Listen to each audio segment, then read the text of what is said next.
بسم اللہ الرحمن الرحیم۔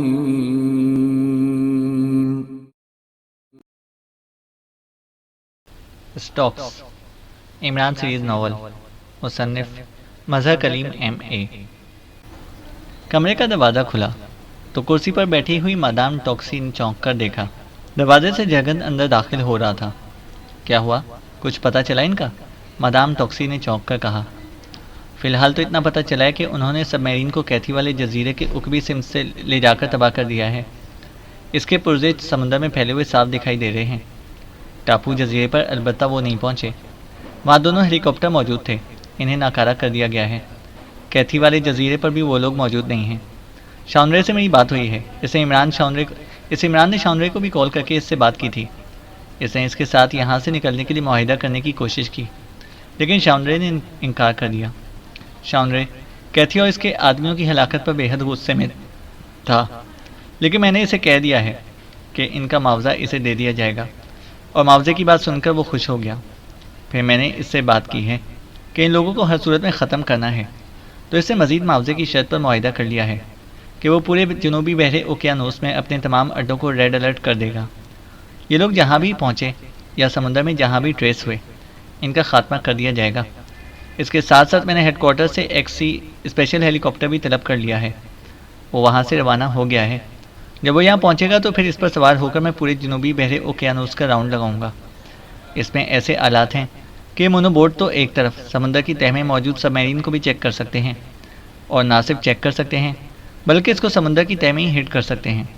اس طرح ہم خود ان لوگوں کی تلاش کر کے ان کا خاتمہ کر دیں گے، جگن نے جواب دیا۔ لیکن ایسا ہیلی کاپٹر تو نیوی کے پاس ہی ہو سکتا ہے، ہیڈ کوارٹر کے پاس کیسے ہوگا؟ ٹاکسی نے کہا۔ ہیڈ کوارٹر کے ہاتھ بے حد لمبے ہیں۔ یہ ہیلی کاپٹر نہ صرف نیوی سے حاصل کر لیا گیا ہے بلکہ جنوبی بحر اوقیانوس میں واقع نیوی کے تمام اڈوں کو اس بارے میں بریف بھی کر دیا گیا ہے۔ ہم اسے آزادی سے استعمال کر سکیں گے، جرگن نے کہا۔ میں تمہاری بے حد احسان مند ہوں جرگن، کہ تمہاری وجہ سے مجھے نئی زندگی ملی ہے۔ تم نے جس انداز میں ہیڈ کوارٹر کو بریف کیا ہے، اس کے بعد ہی مجھے وارننگ ہوئی ہے، ورنہ تو اب تک میں پتہ نہیں کہاں پہنچ چکی ہوتی، مادام ٹاکسی نے کہا۔ تمہیں معلوم ہے کہ میں نے تم پر یہ احسان کیوں کیا ہے؟ جرگن نے مسکراتے ہوئے کہا تو مادام ٹاکسی بے اختیار چونک پڑی۔ تو کیا کوئی خاص وجہ ہے؟ مادام ٹاکسی نے چونک کر کہا۔ اس کے چہرے پر حیرت کے تاثرات ابھر آئے تھے۔ ہاں، اور وہ وجہ اب تمہیں بتا رہا ہوں۔ مجھے معلوم ہے کہ تم نے اور کیتھی نے مل کر شاونرے سے ہٹ کر بھی بحری اسمگلنگ کا دھندا اپنا رکھا ہے، اور یہ ساری رقم تمہارے ایک اسپیشل اکاؤنٹ میں جمع ہوتی رہتی ہے۔ میں چاہتا تو اپنے ہیڈ کوارٹر کو شاونرے کو اطلاع کر دیتا، لیکن میں خاموش رہا کہ کبھی نہ کبھی ایسا موقع آئے گا جب تم سے کوئی ایسی حرکت ہوگی کہ جس کے بعد تم خوشی سے مجھے یہ رقم دے دو گی۔ اور سچی بات تو یہ ہے کہ اس وجہ سے میں نے کیتھی اور اس کے آدمیوں کو بھی ہلاک کر دیا ہے، تاکہ کیتھی کی طرف سے کوئی اعتراض نہ ہو سکے اور تمہیں بھی ہیڈ کوارٹر کی سزا سے بچا لیا جائے۔ اب میں یہ دیکھنا چاہتا ہوں کہ تم اس کے جواب میں کیا کرتی ہو۔ کیا تم مجھے یہ دولت دیتی ہو یا نہیں؟ جرگن نے مسکراتے ہوئے کہا۔ اوہ، لیکن اگر یہ بات تمہارے ذہن میں تھی تو تم نے ہیڈ کوارٹر رپورٹ کرنے سے پہلے مجھ سے یہ بات کیوں نہیں کی؟ اب جب کہ ہیڈ کوارٹر کو تم رپورٹ کر چکے ہو تو اب اگر میں تمہیں دولت نہ دوں تب؟ مادام ٹاکسی نے کہا تو جرگن بے اختیار ہنس پڑا۔ تو کیا تم انکار کر رہی ہو؟ میرا تو خیال تھا کہ جس طرح میں نے تمہاری زندگی بچائی ہے تم انتہائی خوشی سے میرا احسان اتار دو گی، جرگن نے ہنستے ہوئے کہا۔ تم نے واقعی میری زندگی بچائی ہے جرگن، اس کے مقابل میں دولت کیا حیثیت رکھتی ہے؟ ویسے بھی دولت میری نہیں ہے، یہ کیتھی کی تھی۔ وہ صرف شاونرے سے بچنے کے لیے اسے میرے اکاؤنٹ میں جمع کراتی رہی ہے، اور کیتھی اب مر چکی ہے، مادام ٹاکسی نے کہا، اور اس کے ساتھ ہی اٹھ کر وہ عقبی طرف بنے ہوئے کمرے کی طرف بڑھ گئی۔ تھوڑی دیر بعد وہ واپس آئی تو اس کے ہاتھ میں ایک فائل کور تھا۔ اس نے فائل کور کھولا تو اس کے اندر کافی ساری بینک رسیدیں موجود تھیں۔ ان کے ساتھ ایک لیٹر بھی موجود تھا اور جس میں کافی جگہ خالی تھی۔ مادام ٹاکسی نے میز پر سے قلم اٹھایا اور ان خالی جگہوں پر جرگن کا نام کر کے اس نے کاغذ کے نیچے دستخط کر دیے، اور ان دستخطوں کے نیچے چند ہندسے لکھ دیے۔ یہ لو، اب یہ تمام دولت تمہاری ہو گئی۔ تم یہ لیٹر جس کسی بینک میں بھی جمع کراؤ گے، اکاؤنٹ تمہارے نام ٹرانسفر ہو جائے گا۔ ٹاکسی نے فائل کور کو جرگن کی طرف بڑھاتے ہوئے کہا۔ شکریہ، تم نے واقعی احسان اتار دیا ہے، لیکن تم نے یہ لیٹر پہلے سے کیوں تیار کر رکھا تھا؟ جرگن نے فائل میں ہاتھ میں لیتے ہوئے کہا۔ یہ کیتھی کے لیے تھا، ٹاکسی نے جواب دیا تو جرگن نے اس بات میں سر ہلا دیا، اور پھر فائل کو طے کر کے اس نے اسے اپنے کوٹ کی اندرونی جیب میں رکھ لیا۔ اسی لمحے میز پر موجود ٹرانسمیٹر سے سیٹی کی آواز نکلنے لگی اور تو جگن نے ہاتھ بڑھا کر ٹرانسمیٹر آن کر دیا۔ Hello hello, Ford calling, over, ایک مردانہ آواز سنائی دی۔ Yes Jagan attending you. Ford, کہاں سے بات کر رہے ہو؟ اوور، جگن نے حیران ہو کر کہا۔ ہورنگ کے قریب سے۔ اوور، دوسری طرف سے کہا گیا تو جگن بے اختیار چونک پڑا۔ ارے اتنی جلدی تم کیسے پہنچ گئے؟ میرا تو خیال تھا کہ 1.5 گھنٹہ تو بہرحال لگ ہی جائے گا۔ اوور، جگن نے حیران ہوتے ہوئے کہا۔ 1 گھنٹہ تو لگا ہے سفر میں۔ اوور، فورڈ نے جواب دیا۔ اوہ اچھا، مدام ٹاکسی سے باتوں میں وقت کا احساس ہی نہیں ہو سکا۔ بہرحال ٹھیک ہے، میں جزیرے کو اوپن کراتا ہوں، تم ہیلی کاپٹر لے کر آؤ۔ تمہیں ہیلی پیڈ کا تو علم ہے ہی نا؟ اوور، جگن نے کہا۔ ہاں، اسی لیے تو ہیڈ کوارٹرز نے مجھے ساتھ بھیجا ہے۔ اوور، دوسری طرف سے کہا گیا تو جگن نے اوور اینڈ آل کہہ کر ٹرانسمیٹر آف کیا اور پھر میز پر رکھے ہوئے انٹرکام کا ریسیور اٹھا کر اس نے اس کے 2 بٹن پریس کر دیے۔ یس نارمن بول رہا ہوں، دوسری طرف سے نارمن کی آواز سنائی دی۔ جگن بول رہا ہوں نارمن، فورڈ اسپیشل ہیلی کاپٹر لے کر پہنچ گیا ہے، جزیرہ اوپن کر دو تاکہ وہ اسے ہیلی پیڈ پر اتار سکے، جگن نے کہا۔ یس چیف، دوسری طرف سے مؤدبانہ لہجے میں کہا گیا اور جگن نے ریسیور رکھ دیا۔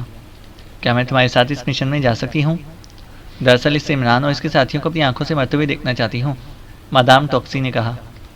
ہاں کیوں نہیں، یہ خاصا بڑا ہیلی کاپٹر ہوتا ہے، جگن نے جواب دیا اور کرسی سے اٹھ کر کھڑا ہو گیا۔ اس کے اٹھتے ہی مدام ٹاکسی بھی اٹھی اور پھر دونوں آگے پیچھے چلتے ہوئے دروازے کی طرف بڑھتے چلے گئے۔ مونو بوٹ سمندر کی سطح پر تیزی سے تیرتی ہوئی آگے بڑھی چلی جا رہی تھی۔ انہیں کہتی کہ جزیرے سے نکلے ہوئے 2 گھنٹے ہو گئے تھے اور اب یہ ان کی بدقسمتی تھی کہ مونو بوٹ کے آکسیجن سسٹم میں اچانک ایسی خرابی پیدا ہو گئی تھی جسے عام حالات میں درست نہ کیا جا سکتا تھا، اس لیے وہ اسے پانی کے نیچے نہ لے کر جا سکتے تھے اور ایک لحاظ سے اب وہ مونو بوٹ کی بجائے ایک عام سی بوٹ بن کر رہ گئی تھی۔ ویسے ابھی تک انہیں کوئی جزیرہ نظر نہ آیا تھا۔ یہ ہمارے لیے خطرناک کام ہوا ہے، اب تو ہمیں دور سے ہی چیک کر لیا جائے گا اور ہمارے پاس تو اب غوطہ خوری کا سامان بھی نہیں ہے، اور پھر ڈاکٹر عالم رضا کے ساتھ بھی ہیں، جولیا نے عمران سے مخاطب ہو کر کہا۔ ہاں لیکن اب کیا کیا جائے، خرابی ایسی ہوئی ہے کہ اسے فوری طور پر درست نہیں کیا جا سکتا، عمران نے اس بات میں سر ہلاتے ہوئے جواب دیا۔ عمران صاحب، دائیں ہاتھ پر شاید ایک جزیرہ موجود ہے، اچانک صفدر کی آواز سنائی دی تو وہ سب چونک کر صفدر کی طرف دیکھنے لگے جو ایک مخصوص اینگل میں بیٹھا دیکھ رہا تھا۔ ہاں یہ دبا جزیرہ بھی ہو سکتا ہے، عمران نے کہا اور پھر سے مونڈو بوٹ کا رخ اس کی طرف موڑ دیا۔ آہستہ آہستہ دھبا بڑا ہوتا گیا، یہ واقعی ایک جزیرہ تھا، لیکن یہ جزیرہ خاصا چھوٹا تھا، جیسے ٹاپو جزیرہ تھا۔ پوری طرح ہوشیار رہنا، ہو سکتا ہے جزیرہ شاونرے کا گروپ کا کوئی پوائنٹ ہو، شاونرے نے یقیناً اپنے تمام پوائنٹس کو ریڈ الرٹ کر دیا ہوگا، عمران نے کہا اور سب ساتھیوں نے اس بات میں سر ہلا دیے۔ گو ان میں سے کسی کے پاس کوئی اسلحہ نہیں تھا، لیکن اس کے باوجود وہ اس طرح مطمئن تھے جیسے وہ جزیرے پر پکنک منانے جا رہے ہوں۔ ظاہر ہے کہ وہ تربیت یافتہ افراد تھے، انہیں معلوم تھا کہ بغیر اسلحے کے وہ جد و جہد کس طرح کر سکتے ہیں، لیکن مونو بوٹ کے جزیرے پر پہنچنے کے باوجود جب جزیرے سے کی طرف سے کوئی رد عمل ظاہر نہ ہوا تو عمران نے مونو بوٹ ساحل کے ساتھ لنگر انداز کر دی۔ میں پہلے اوپر جا کر حالات دیکھتا ہوں، تنویر نے کہا اور تیزی سے جزیرے پر چڑھ گیا، جبکہ صفدر بھی اس کے پیچھے چلا گیا۔ جزیرہ گھنے درختوں سے ڈھکا ہوا تھا، عمران دوسرے ساتھیوں کے ساتھ خاموش بیٹھا ہوا تھا۔ تھوڑی دیر بعد تنویر واپس آ گیا۔ جزیرہ خالی ہے، لیکن یہ ہے بہت چھوٹا سا جزیرہ، تنویر نے کہا۔ پھر یہاں رہ کر کیا کریں گے؟ آ جاؤ کسی اور جزیرے کو تلاش کرتے ہیں، عمران نے جواب دیا، لیکن اسی لمحے صفدر واپس آ گیا۔ عمران صاحب، جزیرے پر ایک کیبن موجود ہے اور میرا خیال ہے کہ اس میں کوئی آدمی رہتا بھی ہے، صفدر نے کہا۔ کہاں ہے کیبن؟ مجھے تو کہیں نظر نہیں آیا، تنویر نے چونک کر مڑتے ہوئے کہا۔ وہ زمین پر نہیں ہے، گھنے درختوں کے اوپر بنا ہوا ہے، میری بھی اچانک اس پر نظر پڑ گئی تھی، صفدر نے کہا۔ میں دیکھتا ہوں، عمران نے کہا اور تیزی سے ساحل پر چڑھ گیا۔ پھر صفدر کی رہنمائی میں وہ اور تنویر تیزی سے اس طرف کو بڑھتے چلے گئے جہاں وہ کیبن درختوں کے اوپر بنا ہوا تھا۔ یہ دیکھیے، صفدر نے ایک جگہ رک کر اوپر اشارہ کرتے ہوئے کہا اور عمران نے اس بات میں سر ہلا دیا کیونکہ واقعی گھنے درختوں کے درمیان بڑی مہارت سے ایک چھوٹا سا کیبن بنا ہوا نظر آ رہا تھا۔ اوپر جا کر دیکھو اس کے اندر کیا ہے، عمران نے کہا تو صفدر تیزی سے آگے بڑھا اور پھر درخت پر چڑھتا ہوا وہ اوپر کیبن تک پہنچ گیا۔ کیبن کا دروازہ بند تھا۔ صفدر نے جس وقت دروازے کو دھکیلا تو وہ ہلکی سی چرچراہٹ کی آواز نکالتا ہوا کھل گیا اور صفدر کیبن میں داخل ہو گیا۔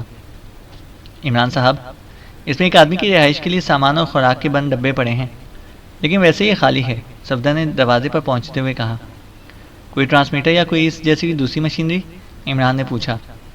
نہیں، صرف بستر اور خوراک ہے، اور کچھ بھی نہیں ہے، صفدر نے جواب دیا۔ اس کا مطلب ہے کہ اسے ایمرجنسی میں استعمال کیا جاتا ہوگا، عمران نے جواب دیا، اور پھر اس سے پہلے کہ مزید کوئی بات ہوتی انہیں دور سے بھاگ کر کسی کے آنے کے قدموں کی آواز آتی سنائی دی تو وہ سب چونک پڑے۔ چند لمحوں بعد صالحہ درختوں سے نمودار ہوئی۔ عمران صاحب، ایک عجیب ساخت کا ہیلی کاپٹر اس جزیرے کی طرف آ رہا ہے۔ جولیا اور کیپٹن شکیل ڈاکٹر عالم رضا کو جزیرے پر لے آئے ہیں اور اب وہ وہاں سے سامان اٹھا رہے ہیں۔ میں آپ کو اطلاع دینے آئی ہوں، صالحہ نے کہا۔ اوہ، آؤ۔ عمران تیزی سے واپس اس طرف دوڑ پڑا جدھر ان کی مونو بوٹ موجود تھی، اور پھر ابھی وہ ساحل کے قریب پہنچے ہی تھے کہ انہوں نے ایک ہیلی کاپٹر کو انتہائی تیز رفتاری سے جزیرے کے بالکل قریب آتے دیکھا، اور پھر اس سے پہلے کہ وہ کچھ سمجھ سکتے، ہیلی کاپٹر سے ایک سرخ رنگ کا چھوٹا سا میزائل نکل کر سیدھا ساحل کے ساتھ ہی موجود مونو بوٹ پر گرا، اور پھر ایک خوفناک دھماکے کے ساتھ ہی مونو بوٹ کے پرخچے اڑ گئے۔ ہیلی کاپٹر تیزی سے آگے بڑھ گیا۔ یہ اب جزیرے پر فائر کھولے گا، کنارے کے بالکل قریب جھاڑیوں میں چھپ جاؤ، بالکل قریب، جلدی کرو، عمران نے چیختے ہوئے کہا، اور پھر وہ سب تیزی سے آگے بڑھ کر کنارے کے بالکل قریب جھاڑیوں کی اوٹ میں ہو گئے۔ ڈاکٹر عالم رضا کو بھی کھینچ کر انہی جھاڑیوں میں لٹا دیا گیا۔ ہیلی کاپٹر تیزی سے جزیرے پر پہنچا، اور پھر تو جیسے جزیرے پر قیامت ہی ٹوٹ پڑی۔ انتہائی خوفناک راکٹ بارش کی طرح پورے جزیرے پر برسنے لگے۔ ہیلی کاپٹر رخ موڑ موڑ کر فائر کر رہا تھا۔ راکٹوں کے ساتھ ساتھ ہیلی کاپٹر سے 2 مشین گنیں بھی مسلسل فائرنگ کر رہی تھیں، اور کئی بار تو فائرنگ عمران اور اس کے ساتھیوں کے بالکل قریب ہوئی، لیکن چونکہ وہ بالکل کنارے پر تھے اس لیے وہ بچ گئے، کیونکہ ہیلی کاپٹر ٹارگٹ جزیرے کا اندرونی حصہ تھا۔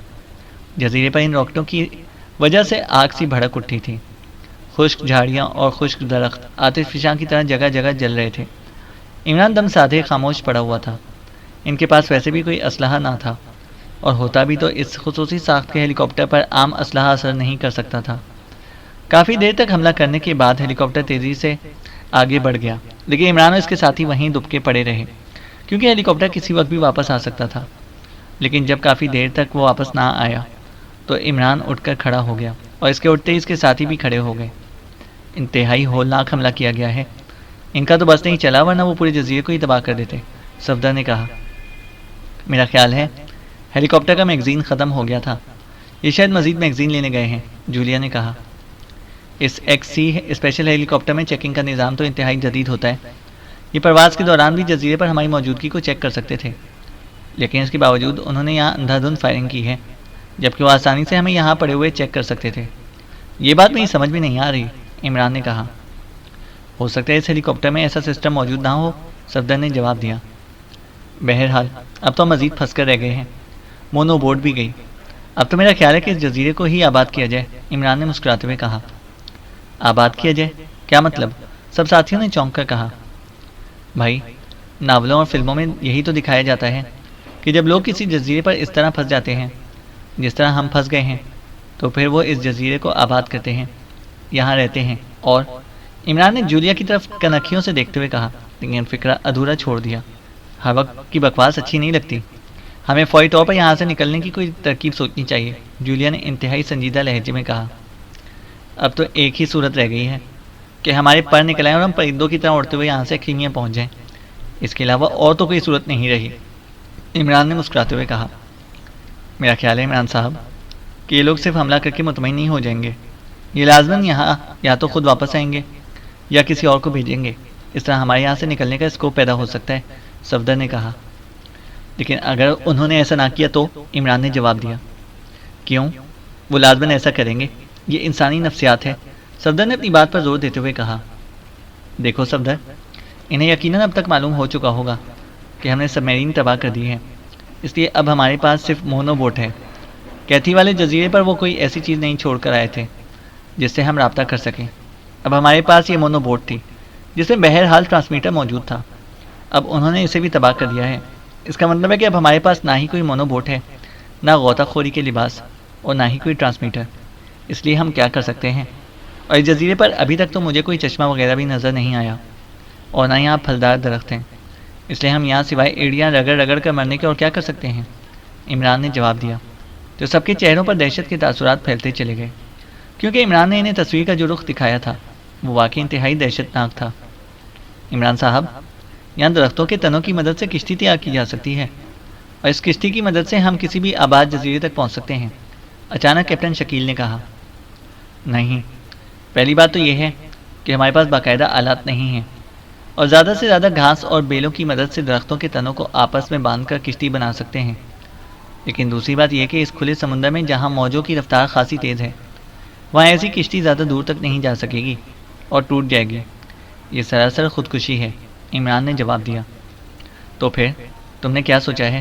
کچھ بولو بھی تو صحیح، جولیا نے جھلائے ہوئے لہجے میں کہا۔ میں نے تو پہلی تجویز پیش کی تھی جزیرے کو آباد کرنے کی، لیکن تم نے اسے بکواس کہہ کر مسترد کر دیا، عمران نے مسکراتے ہوئے کہا۔ لیکن جب یہاں پانی ہی نہیں ہے تو ہم یہاں کیسے رہ سکیں گے؟ صفدر نے مسکراتے ہوئے کہا۔ شبنم پر بھی گزارا کیا جا سکتا ہے، عمران نے جواب دیا، اور سب بے بسی کے انداز میں ہنس پڑے۔ ان کے چہرے واقعی لٹک گئے تھے، جبکہ ڈاکٹر عالم رضا ان کے قریب ہی گھاس پر خاموش بیٹھا انہیں دیکھے جا رہا تھا۔ میرے تصور میں بھی نہ تھا کہ میری موت اس دور افتادہ جزیرے پر لکھی گئی ہے، اچانک جولیا نے ایک طویل سانس لیتے ہوئے کہا۔ ارے اتنا بھی مایوس ہونے کی ضرورت نہیں ہے، مایوسی گناہ ہے، عمران نے مسکراتے ہوئے کہا۔ ہاں، گناہ تو ہے، لیکن جب ہر طرف دیواریں ہوں تو پھر کیا بھی کیا جا سکتا ہے؟ امید دلانے کا کوئی راستہ بھی تو ہو، جولیا نے اسی طرح افسردہ سے لہجے میں کہا، تو عمران بے اختیار کھلا کر ہنس پڑا۔ تمہیں دیکھ کر مجھے یقین ہی نہیں آ رہا کہ تم اس سیکرٹ سروس کی ڈپٹی چیف ہو، جس سے پوری دنیا کے ایجنٹ اور مجرم خوفزدہ رہتے ہیں، عمران نے کہا۔ بکواس مت کرو، تم تو نہ جانے کس مٹی کے بنے ہوئے ہو، تم پر تو کسی چیز کا اثر ہی نہیں ہوتا، لیکن ہم لوگ تو بہرحال انسان ہیں نا، جولیا نے بری طرح جھلائے ہوئے لہجے میں کہا۔ انسانوں کے ساتھ یہی تو مجبوری ہے کہ وہ بیچارے وسائل کے محتاج ہوتے ہیں۔ اب ذرا وسائل ختم ہوئے ہیں تو انسان صاحبان اور صاحبات کی حالت دیکھنے والی ہو گئی ہے۔ بہرحال زیادہ گھبرانے کی ضرورت نہیں ہے، ہو سکتا ہے کہ وہ ہیلی کاپٹر واپس آئے، کوئی بوٹ آئے، ہمیں اس کے لیے ذہنی طور پر تیار رہنا چاہیے، عمران نے کہا، اور اس کے ساتھ ہی وہ مڑ کر اندرونی طرف بڑھنے لگا۔ اب اندرونی طرف کیا ہے جو ادھر جا رہے ہو؟ جولیا نے کہا۔ فکر مت کرو، خودکشی کرنے نہیں جا رہا، عمران نے مڑے بغیر جواب دیا، اور پھر تیزی سے آگے بڑھتا گیا۔ آگ اب کہیں کہیں جل رہی تھی، ورنہ باقی خود ہی بجھ گئی تھی، البتہ سیاہ دھواں ضرور نکل رہا تھا۔ عمران جلی ہوئی جھاڑیوں سے بچتا ہوا آگے بڑھتا چلا گیا۔ اس کے ذہن میں ایک خیال آیا تھا کہ وہ اس کیبن کو چیک کرے، کیا وہ سلامت رہا ہے یا نہیں، کیونکہ اسے احساس ہو رہا تھا کہ یہاں درختوں کے نیچے بغیر بستروں کے رات گزارنا خاصا مشکل کام ہوگا، اس طرح سب لوگ بیمار بھی پڑ سکتے ہیں۔ اگر کیبن سلامت ہے تو ٹھیک ہے، ورنہ پھر رات پڑنے سے پہلے یہاں گھاس پھوس سے باقاعدہ جھونپڑی بنائی جائے۔ چلتے چلتے اچانک اس کے ذہن میں ایک اور خیال آیا، اور وہ بری طرح چونک پڑا۔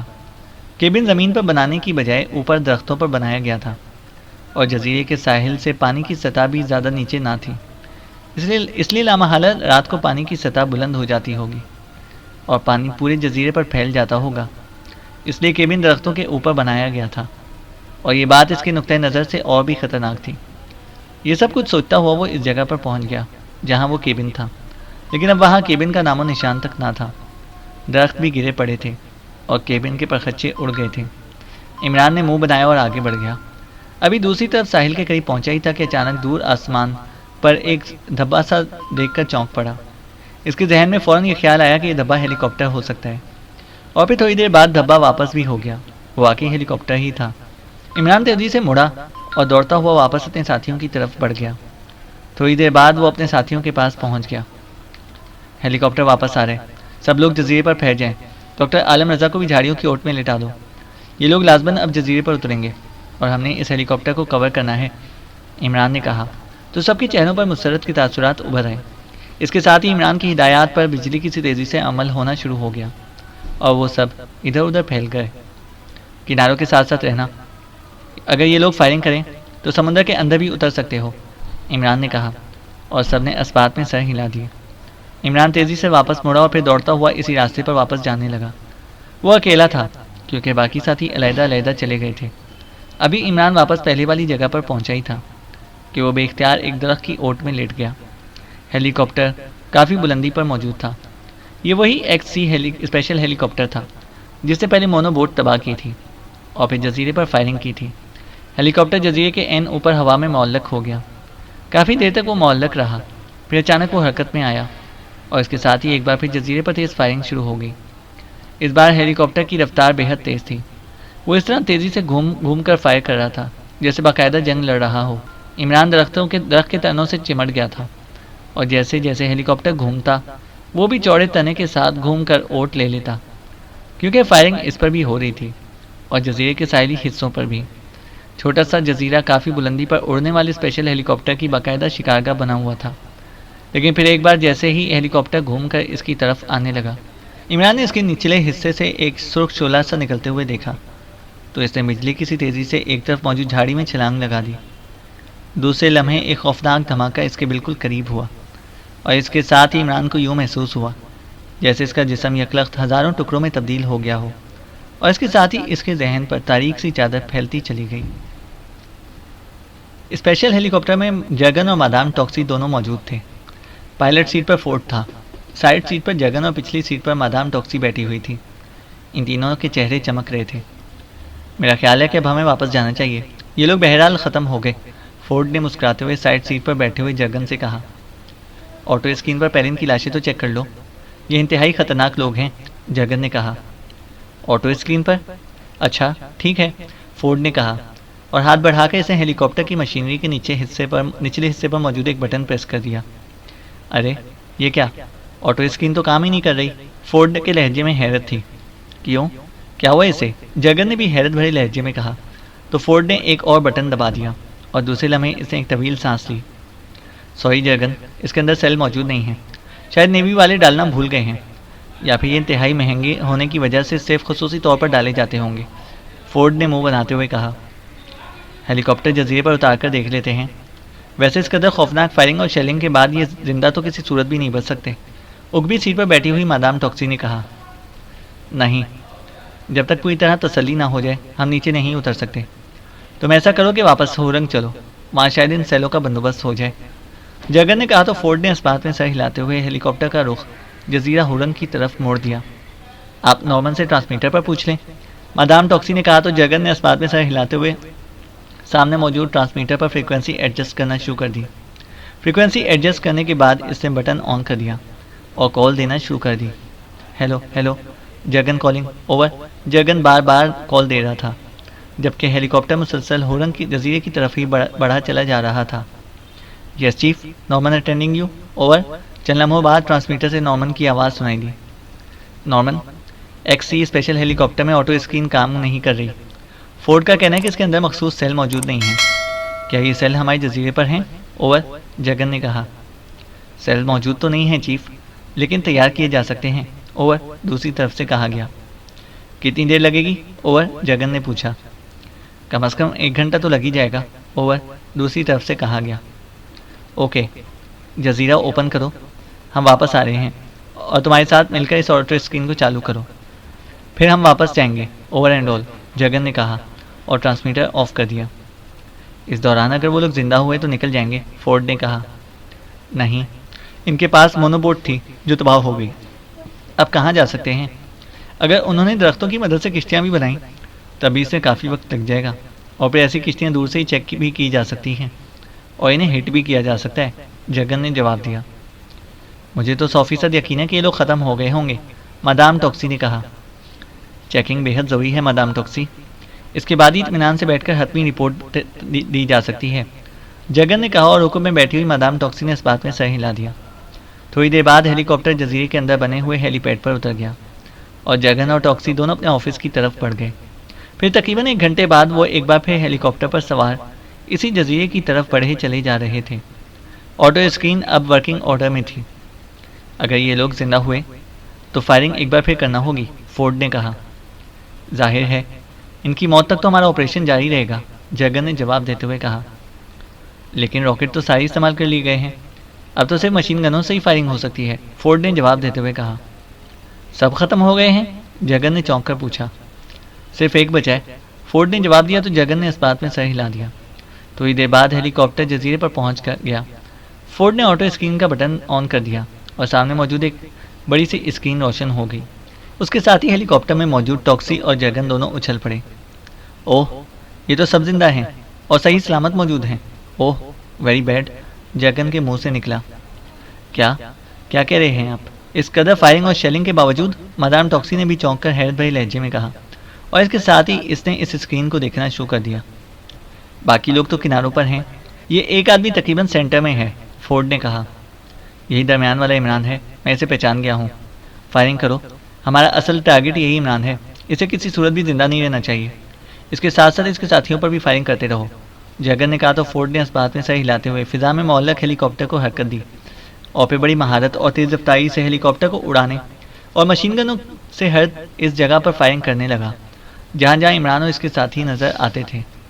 پورا جزیرہ مسلسل فائرنگ سے گونج رہا تھا، لیکن چونکہ ان کا مین ٹارگٹ عمران تھا اس لیے آخر میں انہوں نے تمام تر توجہ عمران ہی پر مرکوز کر دی۔ لیکن وہ دیکھ رہے تھے کہ عمران درختوں کے چوڑے تنے کی وجہ سے ہر بار حملے سے بچ نکلتا تھا اور گولیاں یا تو تنے پر پڑتی تھیں یا اس کے دونوں سائڈوں سے نکل جاتی تھیں۔ فورڈ اس قدر تیزی سے ہیلی کاپٹر موڑ رہا تھا کہ اس دوران عمران کو وہاں سے نکلنے کا وقفہ ہی نہ مل رہا تھا۔ وہ اکلوتا راکٹ فائر کرو اور اس درخت کو ہی اڑا دو، جگر نے چیختے ہوئے کہا تو فورڈ نے اکلک ہیلی کاپٹر کو موڑا اور دوسرے ہی لمحے ایک سرخ رنگ کا شعلہ ہیلی کاپٹر کے نیچے سے نکل کر سیدھا اس درخت کی طرف بڑھا۔ اسی لمحے انہوں نے عمران کو اچھل کر ایک طرف جھاڑیوں میں چھلانگ لگاتے دیکھا، لیکن دوسرے لمحے نیچے خوفناک دھماکہ ہوا اور اسکرین پر ایک لمحے کے لیے دھند سی چھا گئی۔ ہیلی کاپٹر آگے بڑھ کر بجلی کی سی تیزی سے واپس مڑا اور فورڈ نے عین اس جگہ پر فائر کھول دی جہاں اس نے عمران کو چھلانگ لگاتے ہوئے دیکھا تھا۔ وہ درخت جس کے ساتھ عمران موجود تھا اب زمین پر گرا نظر آ رہا تھا۔ ہیلی کاپٹر فائرنگ کرتا ہوا تیزی سے آگے بڑھا اور ایک بار پھر مڑ کر اس نے دوبارہ اسی جگہ پر فائر کھول دیا۔ اس درخت کے گرد چاروں طرف فائرنگ کرو، جگن نے کہا اور فورڈ نے اس کے حکم کی تعمیل شروع کر دی۔ پھر اچانک فائرنگ بند ہو گئی تو فورڈ نے ایک طویل سانس لیا۔ میگزین مکمل طور پر ختم ہو گیا ہے، فورڈ نے کہا۔ اوکے، پھر اب واپس ہورنگ چلو، جگن نے کہا۔ کیا آپ جزیرے پر نہیں اتریں گے؟ اوکبی طرف سے موجود مادام ٹاکسی نے کہا۔ نہیں، ویسے مجھے اب یقین ہے کہ عمران اور اس کے ساتھی ختم ہو چکے ہیں، کیونکہ اب اسکرین سوائے جھاڑیوں اور درختوں کے اور کچھ بھی نہیں نظر آ رہا، لیکن اس کے باوجود ہو سکتا ہے کہ ان میں سے کوئی زندہ ہو، اس طرح ہم خطرے میں پڑ سکتے ہیں، جبکہ اگر ان میں سے کوئی زندہ بھی رہ گیا ہوگا تو وہ زیادہ عرصہ زندہ نہ رہ سکے گا۔ یہاں سے نکلنے کا کوئی راستہ ہی نہیں ہے، وہ یہیں بھوک اور پیاس سے ایڑیاں رگڑ رگڑ کر مر جائیں گے، جرگن نے جواب دیا اور مادام ٹاکسی نے اس بات میں سر ہلا دیا اور ہیلی کاپٹر ایک بار پھر تیز رفتاری سے ہورنگ جزیرے کی طرف بڑھتا چلا گیا۔ لیکن اب جرگن کے چہرے پر گہرے اطمینان کے تاثرات نمایاں تھے۔ چینل کو سبسکرائب کریں اور بیل آئیکن کو پریس کریں تاکہ ہماری ہر اپڈیٹ آپ کو بر وقت مل سکے۔